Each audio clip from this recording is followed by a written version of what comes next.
is Jericson. You can call me Jeric. When I order coffee, I say my name is Jay. And today we're just going to talk about integrating social media into an omnichannel. Alright. So through this presentation, I'm just going to talk about what is omnichannel marketing, why omnichannel marketing, omnichannel marketing and the customer journey, and then followed by omnichannel marketing and social media. After that, some marketing design tips, and finally, what's next for omnichannel marketing. All right. So here we go again. I was actually made in Hong Kong, born in the Philippines. I usually just tell people that because sometimes they mistake me as a Chinese, because I don't know why. Probably because of my glasses or whatever.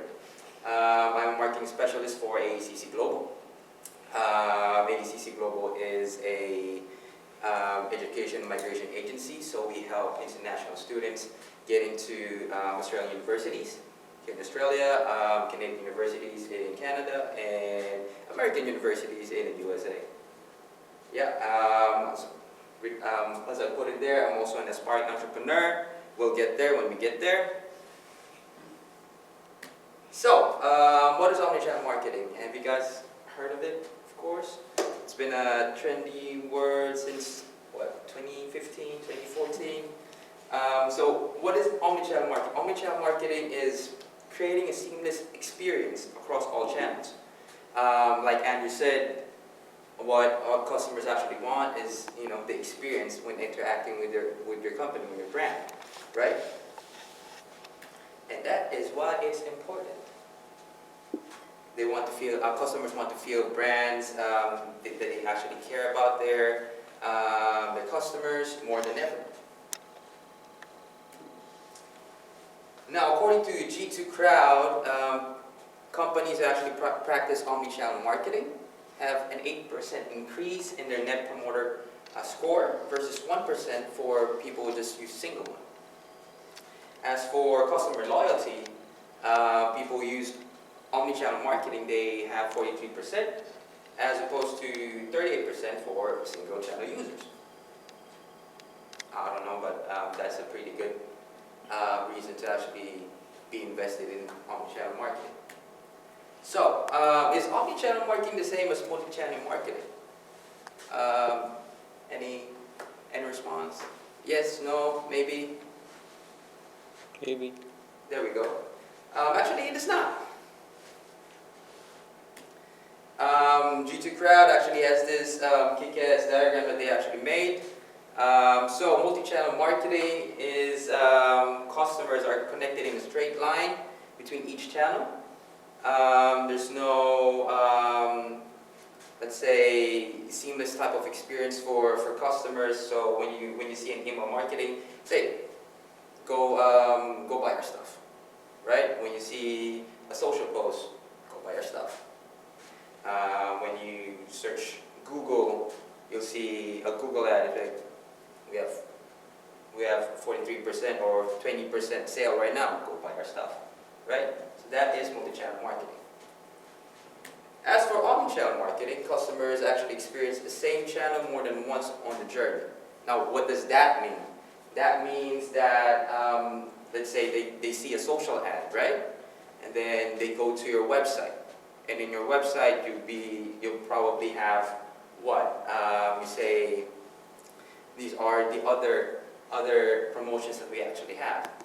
And then people, they would actually go far from your website and then probably go to your app whatsoever.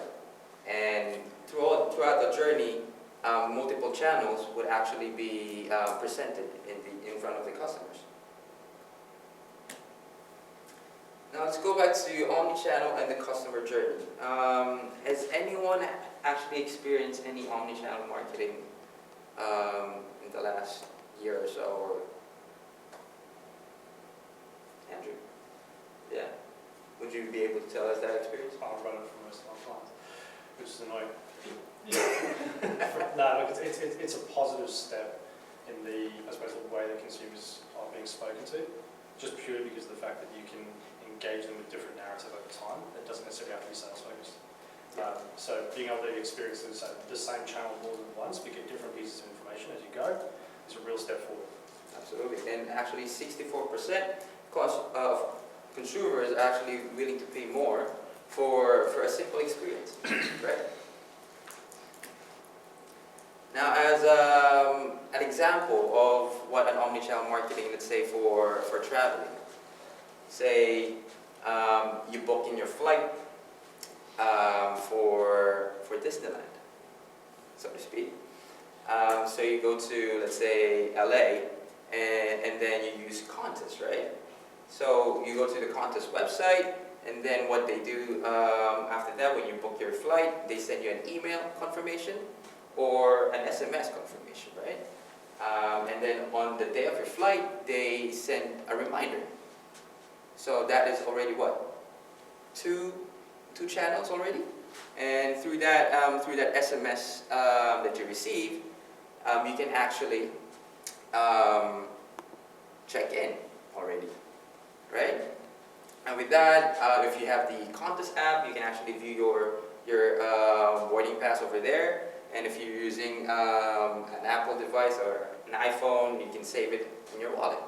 So when you get to the airport, if you have any baggage, then you can just go to one of their kiosks and get your baggage tags, right? And go through your flight to LA or Orlando. Orlando, yeah. Disneyland is in Orlando. Or we could go to London for the biggest, actually, Disneyland ever in 2020, 2022. Yeah, soon. Anyway, so once you get into that flight, right? You probably get an email saying thank you very much for using contest or whatsoever, and you have the the remarketing strategy that they actually have, right? Now, how about for events? Let's say you go for a concert. Let's say since Rocket Man was out, let's say Elton John is coming to Brisbane, and you want to actually sing some of his tunes or listen to his tunes and just rock out, right?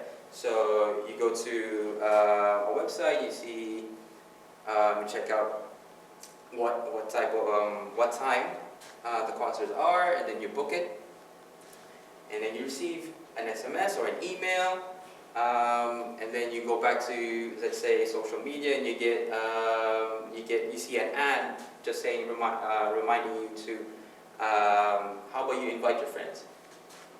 Wouldn't that be awesome? Like we noticed that you booked in your concert tickets, and why don't you just invite your friends?